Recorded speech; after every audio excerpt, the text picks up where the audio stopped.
Hey guys, my name's Danny. I'm just a bloke in recovery. I don't use drink, I don't use drugs. In fact, I haven't used drink or drugs for around about 13 years, 6 months and 10 days.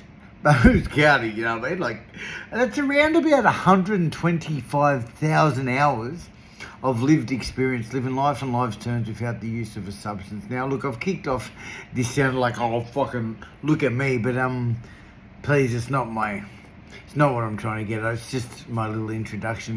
What I am is just a bloke in recovery out here doing my very best to share a positive message of love and hope to, anyone out there struggling. Like, I can't really leave my house and walk 100 metres without bumping into someone in my community who I know is affected by drugs and alcohol. I've either got some kind of relationship with them, I've seen them. Basically, I can't walk anywhere without bumping into another addict, And I'm here for those guys always. In fact, I've been pushing a positive message on social media for some time, and I've gained myself a few followers. But one of my biggest passions today, and it probably has been for quite some time, is helping the loved ones of those affected by drugs and alcohol. Even at my lowest of low, living homeless under the bridge in Woolloomooloo, hanging out like a motherfucker, hungry, angry, lonely, haven't brushed my teeth for fucking probably 3 weeks, probably haven't had a shower for 4. Even then, I still had hope that I was going to get on. And let me tell you, there's a big chance I was going to be stoned within the hour. But what about my mum? What about my dad, my sister, my brother, my auntie, my uncle? What about those poor loved ones at home in the absolute horrors? They are the true victims, I believe, of addiction. Now, I'm not trying to minimise the effects it has on myself and all those people out there suffering, sending you guys so much love.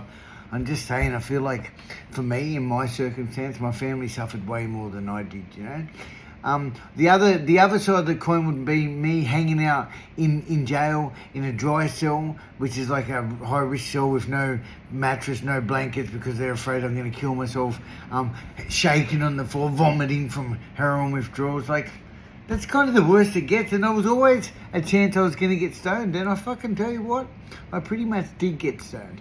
So guys, one thing I just wanted to share is very lucky for the last, 13 and a half years, but more importantly for the last 5 years, I started finding a voice on social media.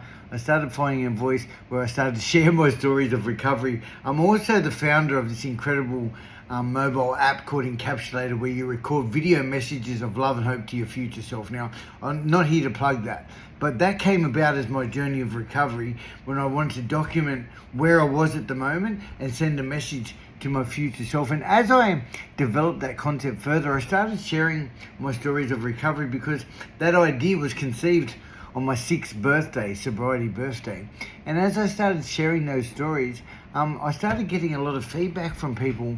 People were saying, Danny, thank you for speaking up. And like, to me, I've been speaking up for a long time. I'm a member of 12-Step Fellowship, so I got really used to talking about my story significantly for a long time. I've told my story thousands and thousands and thousands of times. But anyway, as a result of me starting to share it on social media about 5 years ago, I found myself a voice. And I just want to say, like, I represent hundreds and hundreds, thousands of other addicts out there in your community, walking right around right now, who are absolutely killing it too. I'm just one of millions, or I'm sure thousands and thousands of people around who have built themselves a wonderful life worth living. They said to me in my early days, Danny, if you don't want to drink or use drugs again, you need to build yourself a life worth living.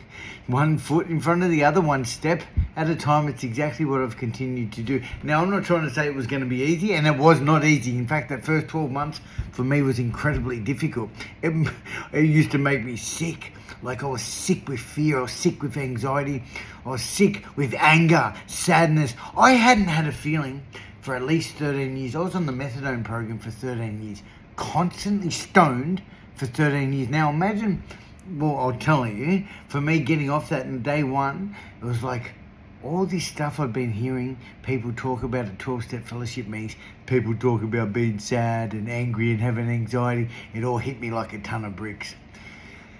I threw myself in the middle of the program. I guess this short video, 10-minute video, or whatever it's going to take, is more about me trying to raise awareness around the social and emotional impacts that addiction had on myself and also my loved ones, and just try and carry a message to anyone out there struggling, especially the family members, that recovery is possible. Now, as I said, it's not going to be easy, but it's definitely going to be worth it. My early days of recovery was so challenging. Oh my God. Like, I can't explain how horrible it was. This is a big statement now, bless me for saying this, but in my 17 years of abusing drugs, jails, institutions, homelessness, pain, hurt and misery, I never thought about taking my life until I got clean. It wasn't until I was like 60 days clean, mad, the insanity of not having that security blanket of methadone, heroin, speed, pot, alcohol covering me. Like, once you don't have that blanket, you're raw, you're exposed, you're unguarded. That's when the real journey starts. I should also mention that I threw myself in the middle of the fellowship, the 12-step fellowship. I threw myself in the middle of recovery. I was attending regular meetings on a daily basis. I was seeing a counsellor regularly.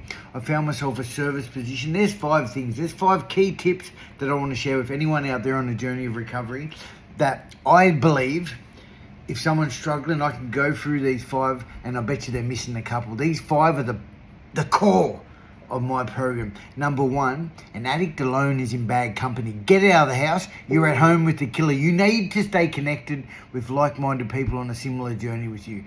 You can't do this alone. Number 2, find yourself something bigger and better than me. I'm not talking about God, like seeing the light, but I do believe in the higher power of some form. It could be whatever you want as long as it's not you. Number three, find myself a mentor, a sponsor, which is exactly what I did. I found a young man by the name of Josh who guided me along for those first few years. I have an amazing mentor now who I've had for about 6 years, who I call on a regular basis, daily, weekly, monthly, whatever it is, to help guide me along the way. Number 4 would be get involved in some fellowship meetings or counselling appointments, group therapy. Like, you need to be moving forward. If you're not moving forward, you're going backwards. There is no I'm going to just stay still, I'm just going to maintain what I have. No, if you're not moving forward, you're going backwards. Number 5, the most critically important one of these checklists is what are you doing for mankind? I only keep what I have by giving it away, and guess what?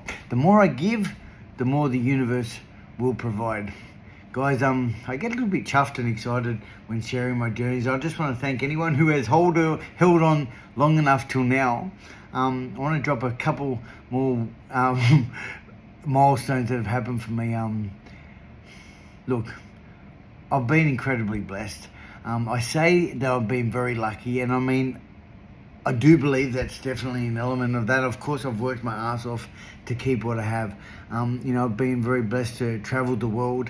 Every single place I go, every single thing I do, what do I put first? My recovery. Anything I put before my recovery, I'm going to lose. Yeah, I'm going to get clean and stay clean for my beautiful daughter who's just gone into the bedroom then to watch her iPad, probably play bloody Roblox. If I try and put her first, well, I've seen what happens. Anything you put before your recovery, you're going to lose. And so I've always put my recovery first. No matter where I've been, whatever I do, I always put recovery first. I've been travelled the world. I've started up a business. I bought myself a house. I should also say I got the sack from work around about 8 months ago for my presence on social media, which threw a big spanner in the works. In the last 8 or 10 months I've been working for myself. I'm not making any money yet, but I'm gonna. I can see big things coming. I'm also the founder of Encapsulated. We provide time capsule video journaling programs, allowing you to record video messages of love and hope to your future selves. Guys, if you have lasted till now, I'm here really to share a message that recovery is possible. As I said, it doesn't matter how low you've been. It doesn't matter how fucking macho and how much money you had either. I don't believe any of that shit's going to matter when we come to recovery. If you're going to get clean, stay clean. I think it definitely takes a level of humility. Need to get honest with ourselves. Take a long, hard look at yourself in the mirror and say to myself, am I ready to get clean. Actually, look, this last bit I've just gone a bit off track. I'm trying to wrap it up with some fucking fancy thing. What I'm saying is I'm an incredibly grateful man. This is my first long version content I'm going to post here. I just want to say thank you. Get it. Up you go. Dan the man. Sober Squad.